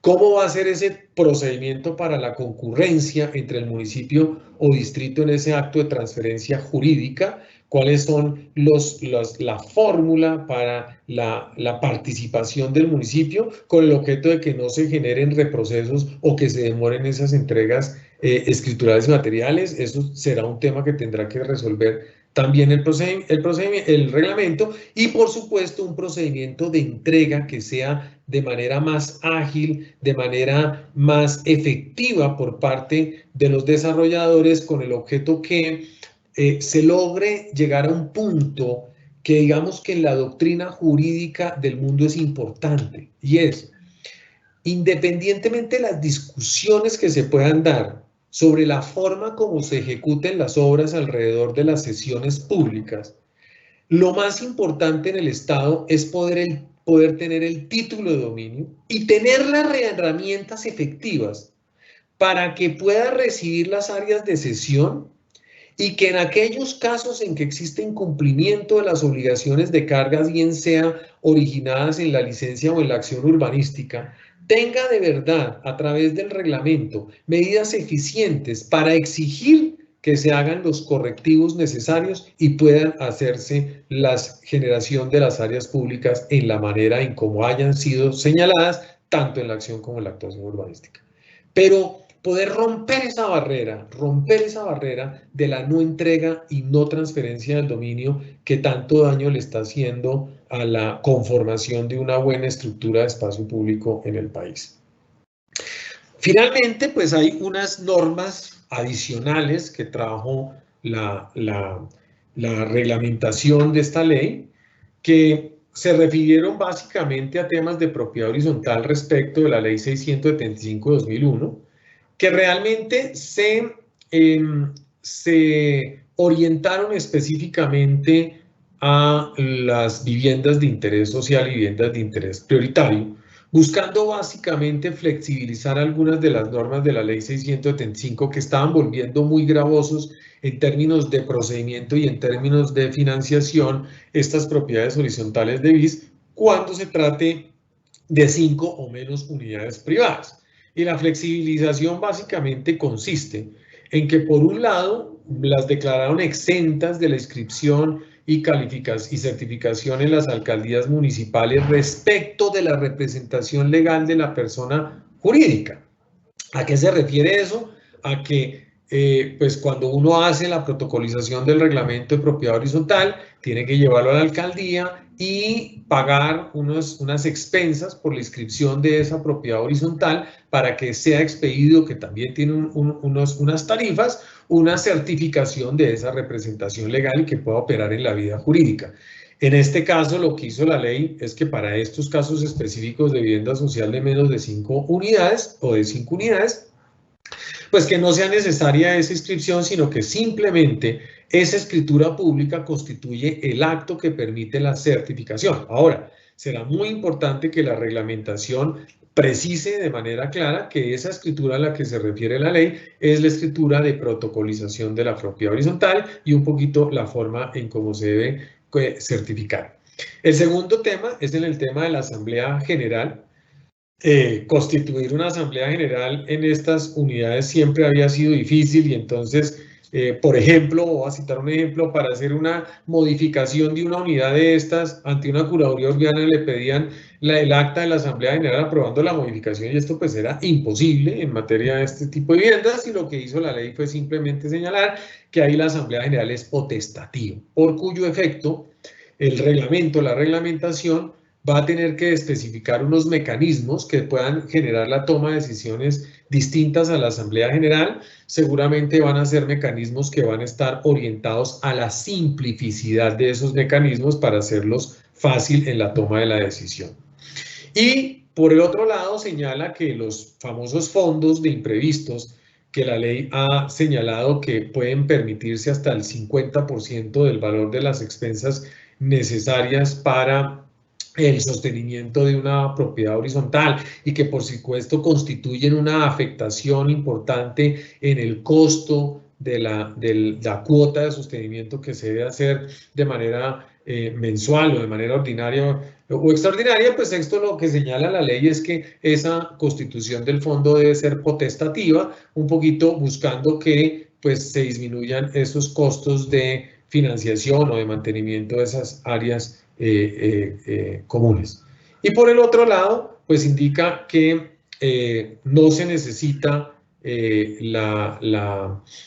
todo el proceso de designación de un administrador que ordinariamente está señalado en la legislación de la ley 675 para cualquier propiedad horizontal, sino que fundamentalmente puede hacerse con una designación de administrador muy simple, y que si en caso de que no se designe un administrador, pues simplemente la ley lo que señala es que todos sus copropietarios serán solidariamente responsables de la administración de esos bienes comunes, volviéndolo de alguna manera un insumo para que no haya un costo de administración de una persona a quien haya que pagarle en la ejecución de la administración de estas propiedades horizontales. Muy bien, pues eso es básicamente en lo que se refiere a nuestros temas. Avanzó esta ley, nosotros consideramos que es un avance importante, habrá que trabajar de manera coordinada en el tema de la reglamentación, que también va a ser muy importante. Yo creo que de todos estos temas va a salir reglamentación de avanzada para todas estas circunstancias en la ejecución de proyectos urbanísticos, pero en general pues es una ley que acierta en avances importantes respecto a la legislación anterior. Muchas gracias y quedo muy atento a las preguntas. Doctor Juan Manuel, muchísimas gracias por su intervención. Lo invitamos a absorber las preguntas del público una vez la doctora Sandra le dé un mensaje a nuestros asistentes. Adelante, doctora Sandra. Bueno, gracias Juan Manuel, de verdad, hiper valiosa la presentación. Y antes de arrancar con las preguntas, más bien con las respuestas, que hay una cantidad de preguntas, lo cual resulta infinitamente valioso, quiero agradecerte una mención que hiciste, que yo no hice tal vez por pudor, y fue el trabajo del equipo de Camacol en todo este proceso de la ley. Yo te agradezco enormemente que hayas puesto ese tema sobre la mesa. Esta es una ley que se viene construyendo hace muchos años. El gobierno ya había hecho un intento por pasarla por el Congreso de la República, pero tengo que decir que el trabajo de Stephanie Plata, de Natalia Roballo, de Camilo Daza, de Edwin Chiribí, de los equipos económicos y jurídicos de Camacol fue inmensamente profundo, no solo detectando cuáles eran los problemas o cuál podría ser un objetivo de la ley, sino detectando problemas y haciendo propuestas argumentadas, serias. Y gracias, Juan Manuel, por poner sobre la mesa el ejercicio del equipo de Camacol. Ese agradecimiento lo hago extensivo también a PGP, por supuesto, por el acompañamiento que le han hecho, Urbana Ambiental también, el acompañamiento que han hecho, y por supuesto, indudablemente a los congresistas, que dieron el espacio para trabajar, para contar técnicamente esto, siempre de la mano del Gobierno Nacional y del Ministerio de Vivienda, y también un componente también importante del Ministerio de Ambiente. Entonces, gracias Juan por poner sobre la mesa el trabajo del equipo de Camacol. Me tomé estos 2 minutos para agradecerle al equipo, de verdad es un trabajo infinitamente profesional, técnico, en lo jurídico, y con el cuidado de respetando cada cual su papel y cada cual sus competencias. A Natalia, Estefania, Camilo y a Edwin, a todo el equipo de profesionales, gracias, a PGP y a Urbana Ambiental. Gracias, ya, era eso. Gracias por el espacio. Adelante con las preguntas, Nata. Doctora Sandra, muchísimas gracias por su reconocimiento. Doctor Manuel, también muchísimas gracias. Y ahora sí vamos a entrar en materia. La primera pregunta que tenemos, doctor Juan Manuel, es: ¿esta ley deroga los decretos nacionales que reglamentan el procedimiento de formulación y adopción de los planes parciales, como el 2181 del 2006, el 4300 del 2007 y el 1478 del 2013, doctor Juan Manuel? No. Esta ley no deroga ninguno de esos decretos. Seguramente lo que va a suceder es que algunos elementos de estos decretos que no sean coincidentes con lo que está señalado en la ley, pues producen un efecto que se denomina la pérdida de fuerza ejecutoria, pero es una pérdida de fuerza ejecutoria parcial. Cuando una ley sale y un decreto reglamentario de la ley anterior genera una oposición, pues aquí se aplica el principio de legalidad, y es que en el principio de legalidad la ley prima sobre el decreto reglamentario. Seguramente, como ya lo anunció el propio señor viceministro, parte de esa tarea reglamentaria que se viene, pues será ajustar aquellos artículos de estos decretos reglamentarios, tanto de planes de ordenamiento territorial como de planes parciales, que tengan señalados en especial en lo que se refiere a plazos distintos a los que han sido incorporados en la ley. Eso será lo que va a suceder. Ahora, es muy importante tener en cuenta que la ley produce efectos a partir de su publicación, de tal manera que, pues, en todos estos temas en donde ya la ley fue clara, precisa, en términos, se aplicará de manera inmediata. Ok, doctor Manuel, muchas gracias. La siguiente pregunta es: para los planes de ordenamiento territorial que fueron radicados con anterioridad a la expedición de la Ley 2079, en los que no se ha culminado la concertación, ¿les son aplicables los términos actuales de la ley o los términos previstos bajo la normatividad anterior con todas las implicaciones que ello conlleva? Pues a ver, la ley por sí misma no tiene un régimen de transición. Lo que sí es claro es que en la aplicación de la ley en el tiempo, como lo señalé anteriormente, la ley se aplica de manera inmediata.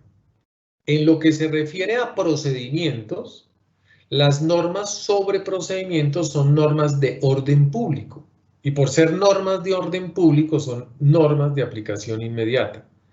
De tal manera que en todo lo que se refiere a procedimientos, los procedimientos que se encuentren en curso, que no hayan concluido y que se encuentren dentro de las etapas que reguló esta ley, pues deberán seguirse con lo que ha sido señalado por la presente ley. Para esos efectos, pues el interesado lo que deberá hacer es comunicárselo a las autoridades respectivas con el objeto de que adecúen el procedimiento a lo que está señalado en la presente ley. Perfecto, doctor Juan Manuel, muchas gracias. La siguiente pregunta es, si bien esta ley tiene importantes avances, había una expectativa muy grande frente a que la ley recogiera la facultad excepcional de revisión extraordinaria de los planes de ordenamiento territorial que estaba contemplada en la ley 1537 del 2012, pero que, como sabemos, la ley no incorporó. La pregunta es si existe la posibilidad de que esta facultad para los alcaldes pueda ser extendida nuevamente. Esa creo que sí es una pregunta para la doctora Sandra, para el Gobierno Nacional y para el Congreso. No sé, lo único que yo puedo decir como abogado es que en efecto esa facultad no fue incorporada dentro de esta ley, de tal manera que hoy pues no existe. Para que volviese a existir y para que esa facultad volviese a extendérsele a los alcaldes municipales y distritales, tal y como ya venía en las leyes anteriores, pues deberá incorporarse a través de una ley ordinaria o del siguiente plan de desarrollo que constituye una nueva ley, pero por lo pronto en esta ley en efecto no quedó incluida. Sí, señor, muchas gracias. La siguiente pregunta es, en la definición de acción y actuación urbanística frente a la acción, se genera una obligación para sustentar la acción en estudios ambientales. Sin embargo, en el artículo inicia diciendo que cuando aplique. La pregunta es, ¿quién determina en qué caso se da la necesidad de los estudios técnicos o no? Pues hombre, la ley en eso no dijo quién es el que señala esa condición. Lo que sí puedo decir es a qué se refiere la ley en ese punto. Y yo quiero en esto hacer énfasis en algo que tal vez algunos de ustedes ya me lo han oído decir en el pasado, pero que siempre repito, y es que al ordenamiento del territorio le hace mucha falta lo que denomino la lealtad entre las partes. Y cuando digo lealtad entre las partes, la lealtad siempre viene acompañada del principio de la verdad. Y aquí me refiero básicamente al Estado y a los particulares. No podemos seguir construyendo ordenamiento de territorio sobre la base de opiniones o de percepciones o de ideas en lo ambiental. Tenemos que construir territorio sobre la verdad ambiental y sobre la lealtad ambiental. ¿Eso qué quiere decir fundamentalmente? Que a lo que se está refiriendo la ley es que eventualmente habrá casos donde definitivamente esa acción urbanística no tenga involucrados ningún elemento ambiental. Y voy a citar un ejemplo. Voy a citar simplemente un ejemplo. Un decreto reglamentario que modifique, por ejemplo, condiciones de volumetría de edificaciones en un sector normativo. Eso no tiene ningún elemento ambiental involucrado, ninguno. Entonces, el documento técnico de soporte para tomar esa decisión, pues no tiene elementos ambientales en discusión, sino tendrá elementos de la ecuación financiera, de otros elementos de tipo urbanístico que no tienen relación con eso. Entonces, a lo que se refiere la ley en este caso específico, es que sí existen acciones urbanísticas donde el conocimiento ambiental profundo del territorio, por virtud de la decisión que se está tomando, pues no es necesario. Entonces, insisto, aquí lo que se trata es un poquito más de la lealtad y la verdad alrededor de esa acción urbanística. Comporta decisiones que en el espectro técnico tengan una base sustancial ambiental. En ese caso tiene que el DTS tener esa sustentación de tipo ambiental. Si no, pues no la deberá tener. A eso se refiere la ley. Perfecto, doctor Manuel. La siguiente pregunta es, ¿la plusvalía que se puede pagar en especie con obras del proyecto se puede aplicar en planes parciales adoptados antes de la ley y que aún no se han ejecutado? Por supuesto, pero por supuesto que sí, porque como está señalado, digamos que el requisito sustancial desde el punto de vista procesal es que exista el acuerdo entre municipio y particular, que se trate de cargas generales dentro del territorio que van a ser objeto de financiación y que se creen los vehículos y las herramientas jurídicas como el fideicomiso para poder ejecutarla. Pero por supuesto que esa es una norma de aplicación inmediata, puede originar todos los acuerdos en planes parciales o en cualquier instrumento previo que haya sido desarrollado en el país. Perfecto, doctor Manuel. Y ya para terminar, la última pregunta, por temas de tiempo, debemos dar por terminada nuestra intervención. La última pregunta es, en las disposiciones finales se estableció el de derecho de superficie. ¿Tiene usted de pronto alguna noción de cómo se va a llevar a la práctica este importante instrumento? ¿Por qué se enfoca solo en transporte y no en el desarrollo de todo tipo de predios o de proyectos, por ejemplo, los inmobiliarios? ¿Cree que es suficiente el tratamiento que le da la ley para materializar ese derecho, o se requiere alguna ampliación y reglamentación adicional? No, por supuesto que el derecho de superficie requiere una reglamentación adicional importante en varios elementos, los suelos que son objeto del derecho de superficie, las condiciones de el titular del derecho de superficie y los efectos jurídicos económicos que puede originar sobre el mismo, la restitución de derechos y obligaciones respecto del derecho de superficie, los efectos económicos del derecho de superficie, de tal manera que esta es una figura jurídica, como todos ustedes saben, de reciente creación en la legislación colombiana, que debe tener una reglamentación suficiente, y en esto yo creo que sí hay que hacer un llamado de que sea una reglamentación pronta y certera, para no dejar en manos de la interpretación o administrativa o judicial un elemento tan importante como estos, que entre otras cosas podría ser un gran originador de inseguridad jurídica. Muchísimas gracias, doctor Juan Manuel, por su intervención, por resolver las preguntas. A los más de 450 asistentes que se conectaron el día de hoy, también les damos un especial agradecimiento y los invitamos a consultar las presentaciones y memorias del evento en nuestra página web. Tengan muy buena tarde todos. Gracias. Muchísimas gracias a todos.